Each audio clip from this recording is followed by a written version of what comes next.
Bonjour.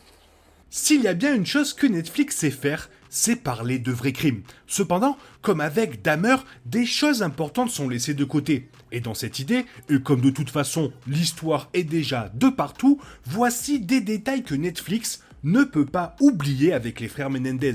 Et je vous en parle dès maintenant, et c'est juste après ça.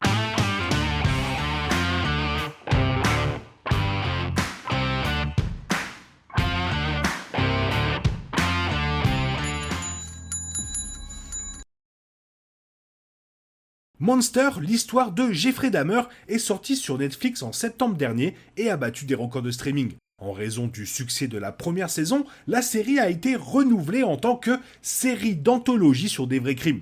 Et son prochain sujet est l'affaire des frères Menendez qui a obnubilé les médias au début des années 90 et qui captive toujours, mais plus sur YouTube. Bon, sans surprise, les frères Menendez ont été reconnus coupables du meurtre de leurs parents, José Menendez et Kitty Menendez, dans leur manoir de Beverly Hills. D'ailleurs, pour l'annonce de cette seconde saison, Netflix a publié un teaser promotionnel contenant le véritable appel de Lyle Menendez au 911 et une date de sortie en 2024. Bien que l'on sache peu de choses sur la série pour le moment, elle adoptera probablement une approche de l'histoire étape par étape, explorant plusieurs motifs des meurtres. Les meurtres de leurs parents ont été brutaux, mais le procès a révélé que les frères avaient peut-être subi des abus indescriptibles de la part de leur père. Et dans cette histoire, il y a des détails choquants que la série ne peut pas oublier. Bien qu'il y ait un débat sur l'étendue des abus de José, on sait que José avait une liaison, dont les frères et sa femme Kitty étaient au courant. Connaissant l'infidélité de son mari, Kitty est devenue de plus en plus déprimée et irritable. Pour ses fils, Kitty a été décrite comme un paillasson qui a exprimé des regrets pour tout ce qu'elle aurait pu devenir. Cependant, les frères ont raconté que ce regret deviendrait une rage abusive. José Menendez était considéré comme une success story de la misère à la richesse. Sa relation avec Kitty semblait parfaite à l'extérieur. Son travail réussi de cadre d'entreprise leur a donné les moyens de vivre dans un somptueux manoir à Beverly Hills. Cependant, la liaison de José a prouvé que leur mariage était en fait juste un spectacle et Kitty était juste misérable. Malheureusement, les frères Menendez ont déclaré avoir tué leur mère pour la sortir de la misère. Bien sûr, une liaison n'excuse pas le meurtre, mais elle donne des indices sur la dynamique familiale. Outre l'affaire, plusieurs employés de José l'ont décrit comme un patron qui rabaissait ses employés, alors que, normalement, José semblait être un homme charmant et intelligent. Cependant, derrière des portes closes, il a crié après ses employés et a créé un environnement très toxique où ses employés avaient peur d'aller travailler. La violence verbale de José s'est également étendue à sa famille. José avait beaucoup d'attentes pour ses fils, en particulier pour le fils aîné, Lyle. Les normes incroyablement élevées de José ont créé un environnement toxique pour les garçons, mais aussi pour leur mère. Les frères Menendez auraient également été abusés physiquement et sexuellement par leur père. Alors que José et Kitty étaient loin d'être parfaits, ils ne méritaient pas d'être abattus dans leur salon par leurs deux fils. Le 20 août 1989, Lyle a appelé le 911 pour signaler que quelqu'un avait tué ses parents. La police est arrivée sur une scène horrible. Témoin de ce qui est arrivé à deux corps abattus à plusieurs reprises avec un fusil de chasse. José a reçu 6 balles et la pauvre Kitty Menendez 10. Et la police n'a pas considéré les garçons comme des suspects, car les garçons semblaient physiquement désemparés. Cependant, en raison de la nature du crime, il semblait que José et Kitty savaient qu'il leur avait tiré dessus, puisqu'il n'y avait aucune preuve d'effraction. Il semblait peu probable qu'il s'agisse d'un vol qualifié. Finalement, il y avait suffisamment de preuves pour montrer que les frères avaient commis le crime, mais les frères Menendez n'ont été arrêtés que l'année suivante. Finalement, sans la culpabilité d'Eric, les frères Menendez se seraient probablement échappés. Après l'expérience traumatisante, Eric a dit au psychologue Jérôme Oziel qu'il avait tué ses parents. Plus tard, Lyle a menacé Oziel que s'il disait la vérité à quelqu'un, il serait un homme mort. En raison du privilège médecin-patient, Eric pensait qu'Oziel n'irait pas à la police. Mais il était clair qu'Eric se sentait immensément coupable d'avoir assassiné ses parents. Alors que certains ont dit qu'Eric était coincé sous la coupe de son frère aîné, son implication dans le meurtre ne doit pas être sous-estimée. Eric a bel et bien assassiné ses parents avec qui il avait une relation très compliquée, mais sa culpabilité l'a trahi. Et dans une tournure des événements choquantes, la maîtresse de Jérôme Oziel, Judalon Smith, dit à la police que les frères ont avoué les crimes.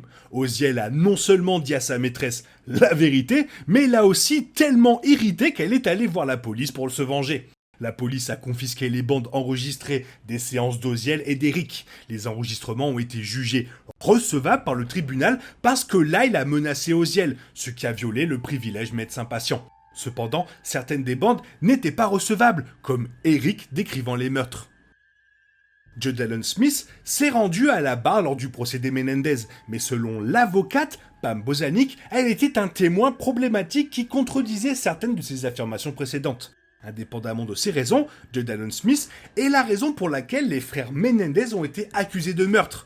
Mais il faudra des années pour que le cirque médiatique sur les Menendez s'arrête de tourner.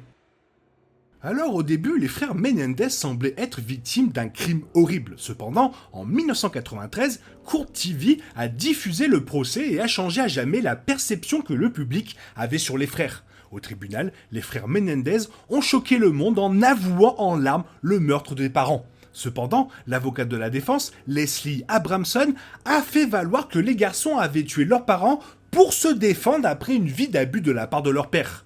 Les aveux en larmes du frère Menendez et les paroles persuasives d'Abramson ont convaincu de nombreuses personnes que les frères avaient tué leurs parents en état de légitime défense. Les frères ont détaillé les abus sexuels de leur père lorsqu'ils avaient entre 6 et 8 ans.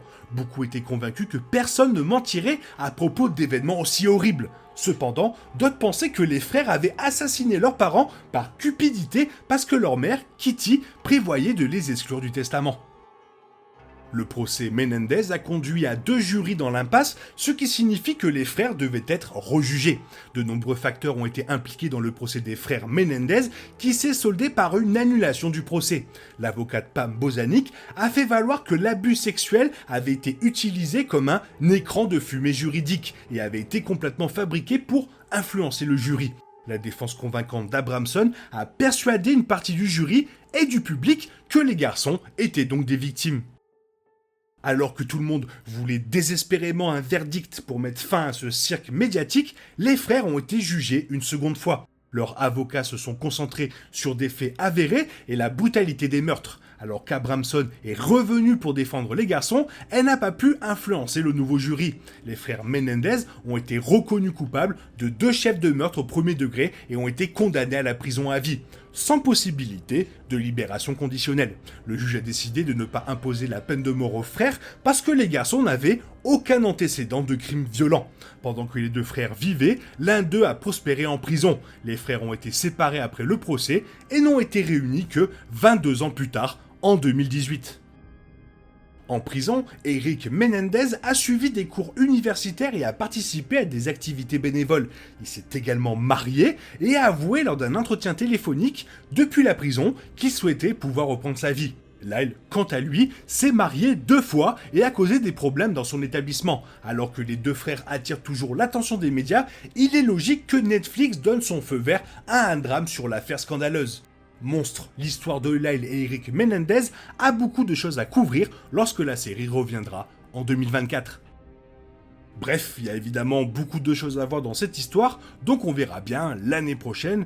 Toi, qu'est-ce que tu en penses? Fais-moi part de ton avis dans la zone commentaire, sinon il est temps pour toi de reprendre le cours normal de ta vie, et on se retrouve demain pour une nouvelle vidéo. Bisous bisous, bye bye.